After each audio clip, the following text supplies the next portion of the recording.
Charlie Gard's parents beg judges to let sick.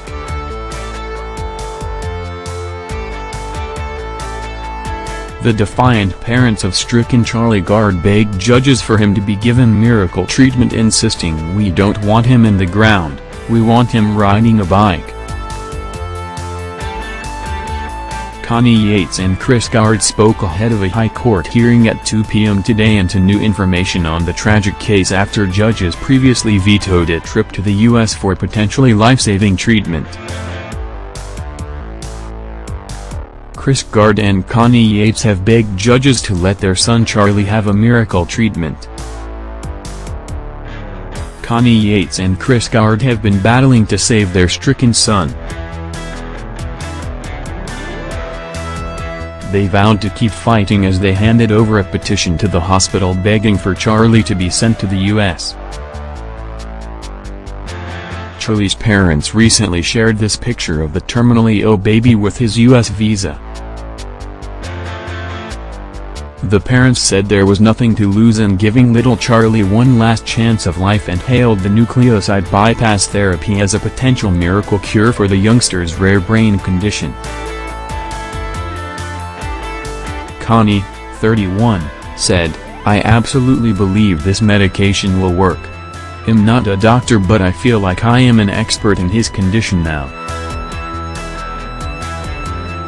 She said that when the same medicine was given to a little girl in Spain in a similar condition to Charlie, it achieved remarkable results.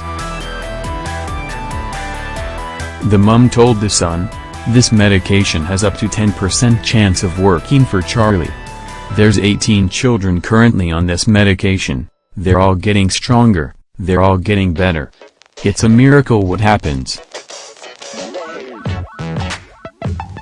One girl was on a ventilator and a year later she was riding a bike.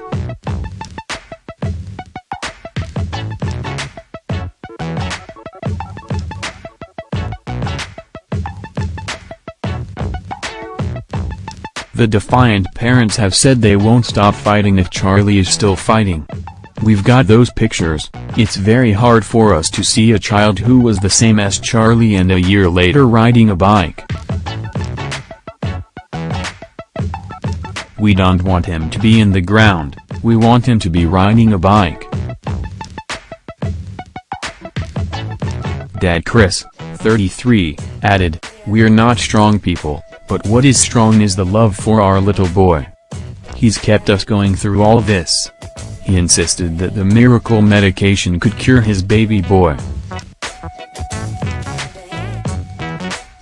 "Everyone is very negative about what this medicine can achieve and if it can work," he told The Sunday. "No one knows what it can achieve. It could perform miracles.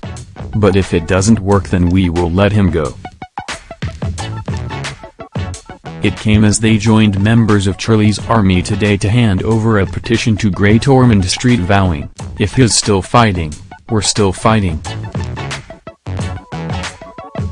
His defiant parents thanked everyone, those who have supported them during their long legal battle, as they said the 10% chance of treatment working is a chance worth taking.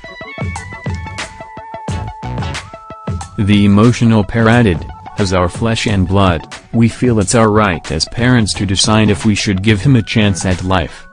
There's nothing to lose, he deserves a chance. He deserves this chance at last, and hopefully he'll get it. We must get Charlie the treatment he needs. If he's still fighting, we're still fighting."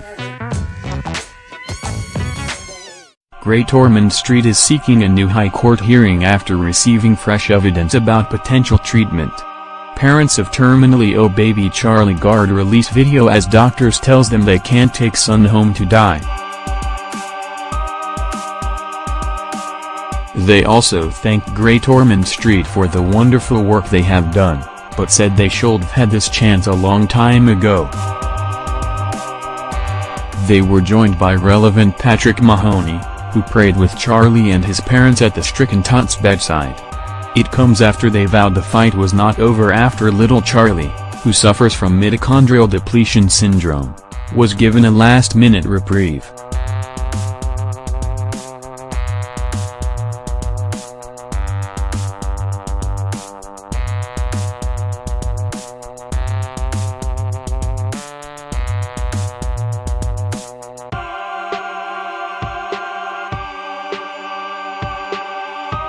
It will significantly help Charlie. Catherine Glenn Foster, Chief Executive of Americans United for Life, has helped Charlie's parents with medical and legal questions.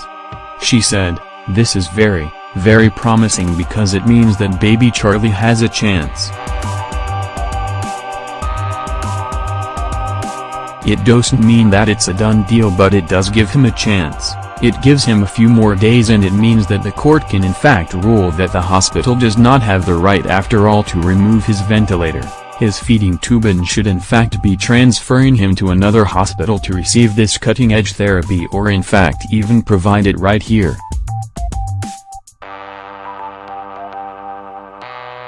This new evidence involves the therapy itself and the % success rate and the likelihood it will in fact significantly help Charlie.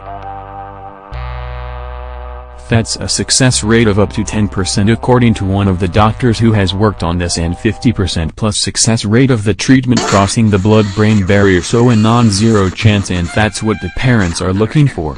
They are looking for that chance for their son. That's what so many other people have come out in support of, more than 350,000 signers of this one petition alone. Other petitions tens of thousands as well, rallies on the streets, Pope Francis, President Trump, 37 European parliamentarians, doctors around the world, hospitals, and even celebrities.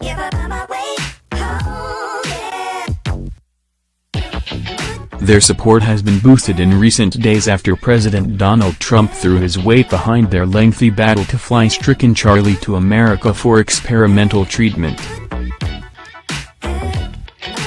United States Congressmen Brad Wenstrup and Trent Franks announced a bid to make the Tot a lawful U.S. resident. They said, despite Charlie's heartbreaking condition, his parents have refused to give up hope. They have advocated for him fiercely. They have raised over £1 million to pay for their son to receive experimental treatment in the United States. They have kept fighting for his life. But Justice Secretary David Lightington has since said the government has no role to play in the case. Mr. Lightington told Sky News Ridge on Sunday, "As ministers and as a government we have no role to play in the Charlie Gard case, as would be the case in any other proceeding in court." Mr. Lightington added, "I do not envy the judges who are having to take decisions on this. It must be incredibly pressured, probably emotional, under the judicial professionalism, a really emotional, heart-wrenching case for them to have to decide. But they are independent. They know their duty is to decide the case on the basis of what they genuinely consider to be in the best interests of Charlie himself." U.S. lawyer Catherine Glenn Foster talks about supporting the parents of Charlie Gard.